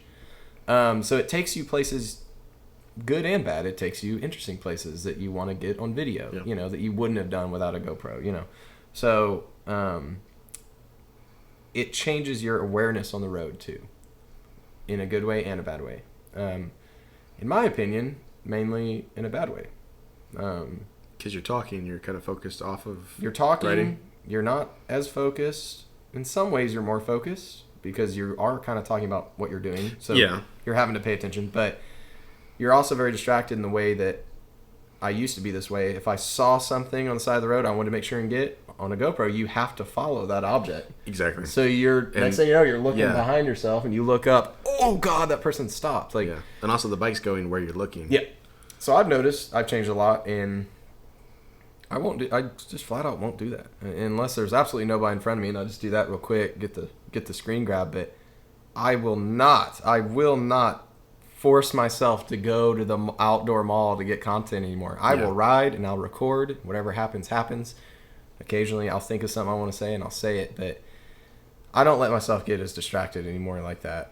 And I think because of that, motovlogging makes me more attentive now, the way I do it. You know? And that's why I can only put a video out every 2 weeks or every week, because I don't get that much on camera as much as I used to. I used to be able to do 3 videos a week, but now I don't, I don't force myself to capture that moment. If I capture it, I capture it, whatever. Yeah. I remember, I don't know why this, I think when you said, gets you to drive places you haven't really been before. I remember, I think the second time we hung out, I was going to tell you need to drive this road because it goes out to Wimberley where I grew up. Yeah. And that whole drive's awesome. And then and then a video later, like you're doing that. I was like, oh shit. Took your advice. Yeah. I remember that road actually. Yeah. All the way. What's that? That's like 620. Then goes to, through Bee Cave down to. Is it Dripping Springs? 12. Well, it turns into Rancho 12. Okay. Yeah, I can't. I think the road I usually take to Hamilton Pool is. You can actually turn left to 12 or whatever, but and I love Wimberley. I've always liked going there. Little town, dude, cool trinket place. It's not the same. It's not the same driving out by the river. Because of the flood? Because of the flood. Yeah, that was crazy. Seeing trees bent sideways. Like, You want to hear a story? No, I don't. Yes, I do. Please. I was having a poker night that night, and I had a I meant to go to that octave. What are you talking about? I was having a poker night with some of my friends, and we knew storms were coming. I was living at my grandparents at the time, and I had two of my friends there who lived in San Marcos, and I can't remember the time exactly, but my grandmother, who was on her computer behind all of us, goes, "Hey, don't some of y'all live in San Marcos?" And they're like, "Yeah, we do." And she's like, "Well, y'all better go. They just closed that bridge." We're like, "Why?" Yeah. She goes, well, "There's water over it, apparently." We're like, Wow. Water hasn't been over that bridge in 100 years. Yeah. Like, there's No way. There's no way. And he goes, "Well, I gotta go just in case." I was like, yeah, go, but be safe, you know. He called us 10 minutes later, and they're stopped at that bridge, and there's water over it. And this kind of panic set in because the rest of my friends had left also, because it was like, okay, if that's happening, some of our friends are in danger, you know. And some of my friends actually ended up going to. I had a friend who lived basically on the river, and her family were basically rescued. Like, the whole house was just flooded with mud and shit. But internet went out, you know, power was iffy here and there for 3 days. Ugh. And the reason I'm kind of talking about this was, you know, I grew up in the hill country. I don't necessarily know exactly where you grew up. Hill country. Well, Central Austin, and then off and on visiting the lake house, and then eventually moving there. Yeah. Right after middle school, but yeah. Gotcha. Hill country. Technology and all that stuff, you know, I never really relied on growing up. So those 3 days were pretty chill. But some of my super closest friends now, I was playing video games with at the time, just gotten to know them, and I couldn't get on for 3 days. I was on every night before that. Yeah. You know? They think something happened to you. When the internet came back on the 3 day mark, I hopped onto my PlayStation and on for a minute. Who the hell is calling you? Somebody's texting me, and I can guarantee you it's Brittany. It's like, it's probably Brittany. Brittany? It's Brittany. It's Brittany. What'd she say? It's a sweet message. Oh, it is? She said she loves her hunter. Oh. He's growing on me. But I signed in and instantly getting messages to join a party chat to I get in and it's like, "Oh my god, are you okay? Is your name Chandler?" And I'm like, yes, why? And they live in San Antonio, and the only thing they knew about me was that the beginning of my username was the beginning of my last name. Yeah. And I lived in Wimberley. And did they somehow find you? Christy found me on Facebook. Wow. And was trying to confirm that it was me, and trying to confirm that I was alive. And they didn't know if I was alive for 3 days, you know. That's awesome they did that. And I'm super good friends with them now. But you know, hopping online and hearing the general fear, you know, in someone's voice was like, oh shit, this person I don't really know was terrified that I was dead. Yeah. You know, and you become fucking great friends off of that. I mean, that's you and me pretty much. I mean, technically that's how we first started talking on the internet, and that's how you reached out to me, was Instagram. So it's amazing that the bonds and people that you'll meet through the internet, and especially YouTube and all that. But just playing video games, I never really played video games growing up a whole lot, but then once I got older, I got on GTA and PS4 and all that, and even on a game where you're driving past, doing drive-bys and shooting up drug cops. deals and stuff, you meet some really amazing people through the internet, people that are just become really good friends. Yep.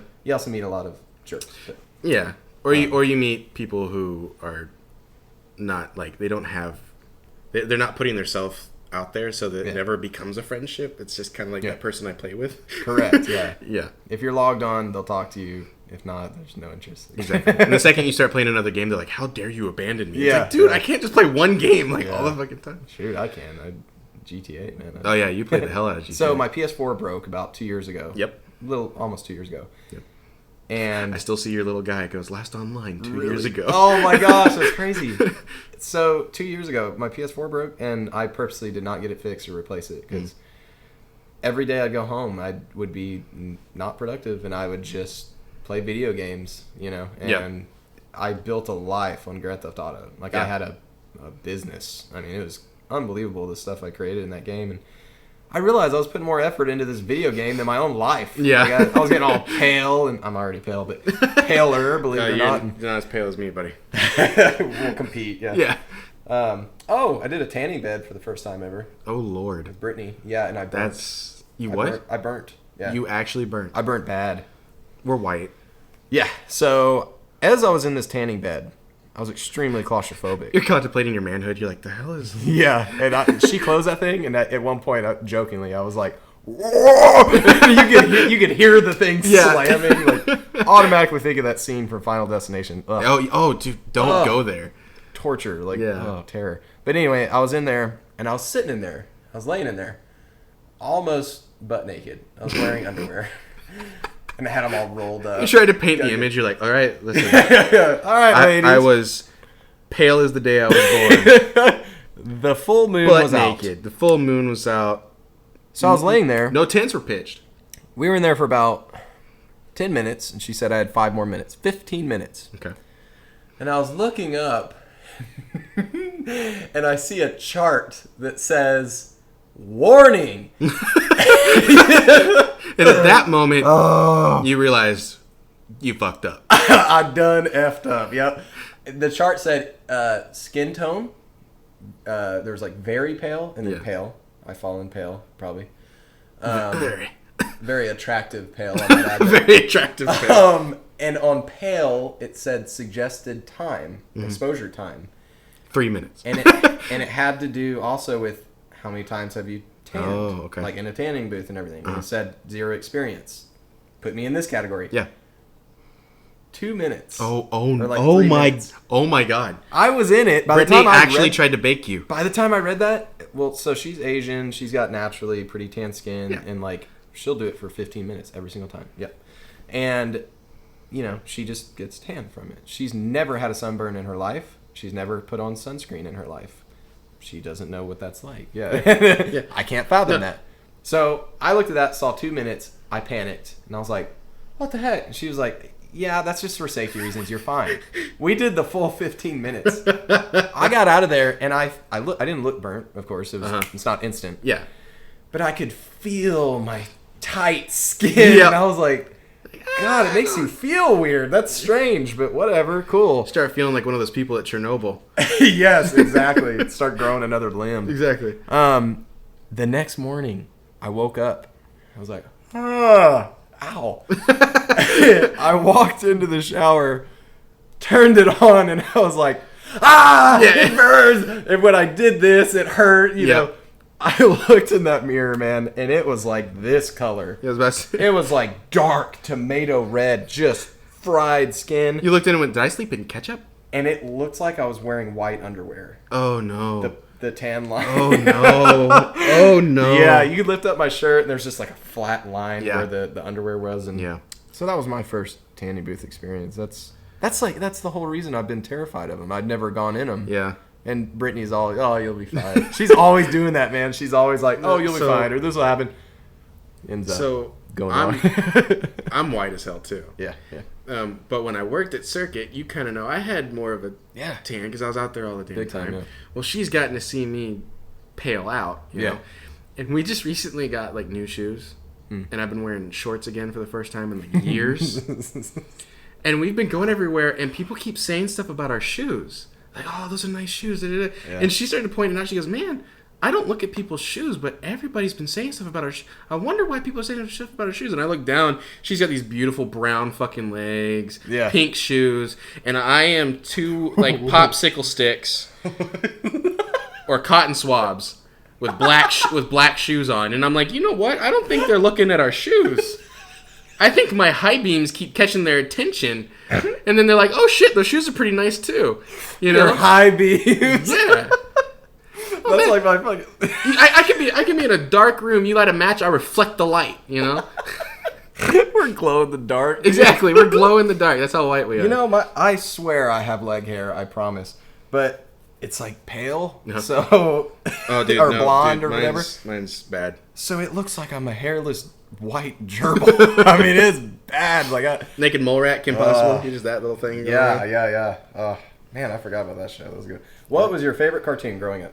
Oh shit. Mm-hmm. I don't know if I had look. You're here for me to expose you. That's correct, but I'm turning it. Are you talking like my era or just? Sure, like the Ed and Eddie era.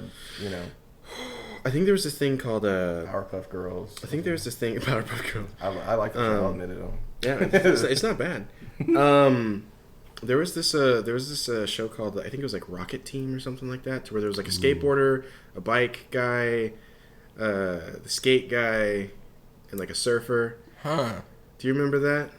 No, I'm thinking of the team. It was a lot like Ed and Eddie, but it was like they were sport people. I don't remember that. I'm sure the Googles will know it, but the Googles will know it. My favorite was Courage the Cowardly Dog. Yeah? Yeah. Like, even though sometimes it would legit scare me. So, I was raised very Baptist Christian. Same. So there were things we were not allowed to watch. Yeah. My dad forced my mom to show us Star Wars, but we weren't allowed. I'll get hate for this. I still haven't seen. I get hate from her for this, kind of. I still haven't seen any or all of the Harry Potters. Okay. Yeah. So, me neither. Until 2 years ago or so, and I watched them. Highly suggest. Yeah. Harry Potter never caught my eye, but then I forced myself. You know what? I'm tired of people making references, just like Star Wars. A decade ago, I forced myself to watch it in order. But like, bravo, Harry Potter! It's fascinating. I can't imagine the books. I'm sure the books are amazing too. So our thing was we were allowed to see Star Wars and Lord of the Rings. Those were like the two big movies that we were allowed to watch. We couldn't watch Harry Potter because magic isn't real. Yeah. I was like, this dude's got a fucking lightsaber. How the hell? Fucking what? Yeah.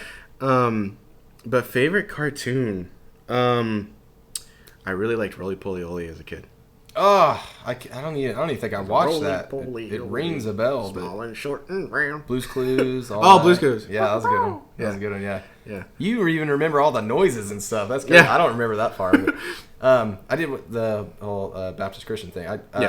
I was raised growing up until high school. I was at a private Christian school my whole life. So my graduating class would have been, 13 people. Yeah. Or something. Yeah, very, very small. So we had 3 girls in our class. So going from that to a 5A, eventually 6A high school. Oh, wow. Lake Travis. Shit.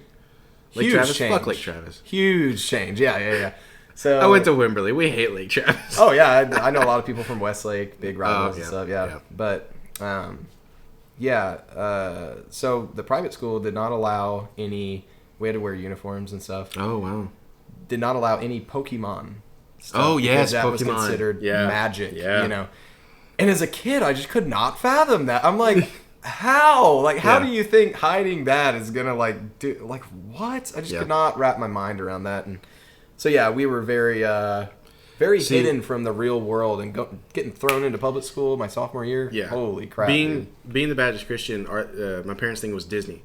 Because Disney was fantasy. That's how they were able to play it off. Yeah. Anything that happened in a Disney film, it's because it's Disney. It's a fantasy world, Yeah. So that's, I grew up on everything Disney.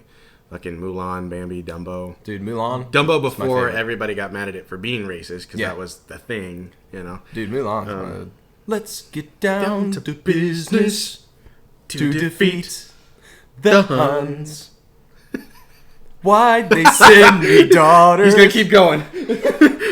I'm done. Yeah. When I asked for sons. See, one of the best things, or not one of the best things because that sounds wrong, but one of the coolest things about dating her, she actually didn't get to see a whole lot of Disney. So she watched Mulan for the first time, not too long ago, and absolutely loved it. And I was like, love it, man. Awesome. I was like, it's great. It's incredible. And then, of course, she's seen tons of things that I haven't seen. Yeah. Have you seen 13 Ghosts? Nope. I don't think so. Yeah. No. It's good. It's good because it's bad, but it's good. And it's good because it's bad, and it's bad because it's good. So I think that's one of the biggest things about relationships and friendships and stuff is that you discover new stuff, and you get subject to stuff you never thought you would be. Stuff that you didn't think you would like either. Yeah. With Brittany, it's the show called Love is Blind. Oh, yeah? Something I would have never sat down and watched. But these people are forced to talk to each other with a wall in between them, and they never see each other. You have to... Okay. And then they have to get married. Oh, shit. And they never see what they look like, know. So they have to get engaged in order to see each other. So that's intense. Man. You need to see. It's a show on the Netflix. On Netflix. On the Netflix. Somebody's 25. Coming this Sunday. So, hey, you're calling out my age, huh? When do you turn 25? It's called The Circle. The Circle. Yeah, it's TV show. Yeah, it's all these people living in the same apartment complex. Technically, you don't leave your room though. You don't leave like your apartment. Oh, and you have to communicate through social media. Through a social media. Yeah. Yeah. And you can either be you or you can be someone else. Like Catfish or whatever, yeah. Oh, that's crazy. Dude, it's fun as hell to watch. Yeah. But also you get so pissed. Yeah. Or so into people. Like this one guy, he's such a genuinely awesome dude. Mm-hmm. And he starts figuring out catfishes and everything, and he's like calling them out. And he's actually doing pretty good because he's not like being rude about it. He's like, show your true self. Like just come at me with who you are. Don't do some fake bullshit. Well, his like best friend through the entire thing is a catfish.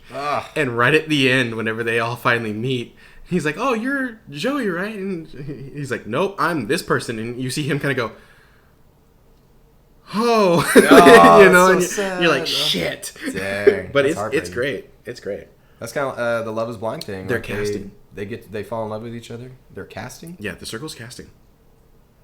I don't know if I'd want to be in something like that. That's scary. And I want her to. Can I tell your story? Sure. She is at the end point. Basically, you are basically at the end point of a weight loss journey. Oh. And has lost a hell of a whole lot of weight. So our idea is her to go on the show with pictures of her before, and then reveal kind of later on how much she's lost to see if people still talk to her the same way. And kind of expose how, everybody, even though in this day and age it's all about who you really are, there's still... still the whole thing of looks. And same thing with Love is Blind. It's like, is love really blind?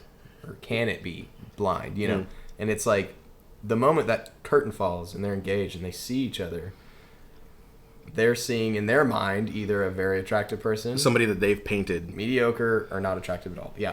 And it's like, can you cancel out the looks if you're not physically attracted, and you've, out of all the people you've talked to, you've fallen in love with this person. That's like the person. It matches you perfectly. Yeah. And then you see them. It's like, are you going to let that affect you or not? It's really interesting. A lot of these guys get to the altar or whatever where they're about to get married, the wedding day, their family, everybody's there, and they say no. And they just can't get past the like looks or whatever. Yeah. It's like, man, holy to kind of branch off here a little bit. I have to say, I appreciate your friendship tons. And I feel like you and me, we really got to know each other a lot, kind of the first time we met each other, sitting down and having a good open conversation. Yeah. And our friendship's pretty cool in the sense where we don't talk a lot, but when we talk, it's chill. It's like, just... So I want to ask you, how long have we been recording? So since I'm experienced with recording... Yeah. Doesn't feel like it's been a whole lot of time, but since I'm experienced with videoing stuff, I'm going to go with a little over... I'm going to go with 2 hours. Oh, we're about 10 minutes away from 2 hours. Okay, cool. Yeah. So this is gonna be long. This will be the longest episode so far. Yes. Nobody's gonna get through the full episode. This is ridiculous. This is ridiculous. This guy's not interesting. Why am I still watching this? This is the first one that I released, like, the full unedited version. And then this is so lazy. Like, I am not editing that. I don't blame you. I think it's been, other than when we were doing the license plate, we've been talking the whole time. Oh, yeah, the whole time. If you want, that's the thing. It's a whole ass conversation that, like, I just want to, people don't have these conversations. No one no longer either has the time, or they feel like it's almost work to just sit down and talk to somebody when it's not. When you're able to just sit down and have a conversation, not only do you learn so much about yourself, but you learn so much about the person across the table, and that's what this is about. You know, it's definitely amazing, having the setup and everything, and at no point am I checking my phone or anything. Like, and it's only when Brittany. yeah, no, only bit. Well, that's why this smartwatch is kind of a pain, because it forces you to be like, it's so easy. I might as well look at it. Okay, you don't have to unlock anything, but it's nice. It's nice being forced to sit down and just engage with another human being and not have any form of distraction other than, is it recording, stuff like that. So, the panic of, oh my God, is it recording? This whole time it's not been recording audio. That's great. Right. Yeah, I'm excited to see all this, and I'm super excited for you, man. I can tell that this is something that, like, I know you've always wanted to do this, and I think I talked about it one of the first. Yeah, like, this I is think the third time we hung out. This is a big leap. I remember you telling me that you were wanting to do it. So that's another reason I was so proud of you. But it's a big leap, like putting yourself out there. And with my YouTube thing, it just happened. Like, boom, all of a sudden you have a following. So it's not like I was like, I really want to pursue this. I want to do this. And are people going to accept me? And you're jumping into it with stride, man. And I got your back, man. And I'm excited in the future to be on this again, hopefully. Oh, yeah, definitely. Hopefully I can condense it not into 2 hours, but it's really therapeutic to sit down and talk to somebody. And definitely. All your previous episodes I've loved, man. Like that last one with Brendan, man. I was just I was like replaying it. Well, y'all I were knew, just hitting a nerve. Y'all were really speaking to me. I felt like. Well, that's why like my episodes with my family, I feel are going to be almost the vein of kind of what this is, in the sense of really just exposing everything. Like the next person I want to talk to, I didn't get to. She was actually that was going to be the episode before yours. Yeah. This one might not come out this Sunday. It might come out the following Sunday. But my grandmother, who I wanted to kind of touch on this. This is great. Your dad's 71. Yeah. My dad and my mom are in their 50s. Correct, yeah. And then their parents are in their 70s, 80s. So it's kind of cool to see that kind of like age flow, age gap in a sense. Yeah. But, I feel like a lot of people our generation, and definitely lower, don't realize, right now we are going through a massive, Black Lives Matter, like, open your fucking eyes, see what the hell's going on type deal. Yep. But our parents, our grandparents, who lived through this to the craziest degree, to where it wasn't common to be like, hey, these people are people, you know. Back then it was, they're not people, big time, and so I want to sit down with her to talk about just the change in the feel of the world changing, and how my grandparents, they're wonderful people. So I want to know what being a genuinely good person in a bad world almost. And I don't want to say that our world that we're in right now is a good one, because it's still got its rough edges. There's a lot of bad and a lot of good. Yeah, but just to go through that whole process. See. Absolutely. And being raised by someone, my dad, who is on average about 20 years older than most of my friends' parents, at least, and I'm about to be 25, you're 25, like 20 years is a lot of time. It's a lot of experience. So I've gotten a lot of wisdom from him, a lot of life experience, and he told me stories about when his school for the first time got integrated. Like he went through that. He lived through that, stuff that most parents nowadays of younger kids, like, they didn't experience that. So exactly. It's just so crazy to hear that and realize it wasn't that long ago. Like one thing, scary. A little kind of teaser, I guess, is because this podcast is about feelings and all that stuff. Back then, for her parents, that was the time of men don't show emotion. Correct, and women don't show it because they've got to be the household, and my grandmother has told me stories about her father, who was in World War II, and his job when they were in Germany was to shoot kids who had grenades strapped to them, and how she noticed a difference in him when he came back, but how he wasn't allowed to show it.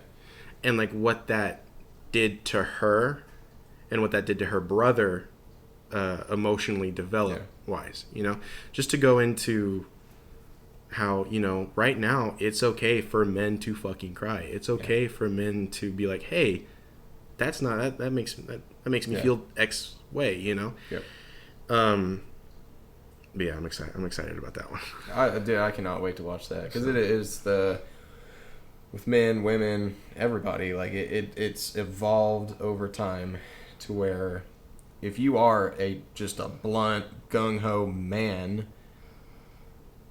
certain women will be attracted to that, but like, we've evolved now. We've moved on to where it's like, it's good to be emotional. It's good to genuinely care and not just be, I'm a man, I work, I provide food on the table, and that's it. Like, I'm pretty sure a lot of girls out there would not want that role as in a man. They want someone caring, who's going to, buy them flowers and, and cry and just be a human. How'd you know I bought flowers?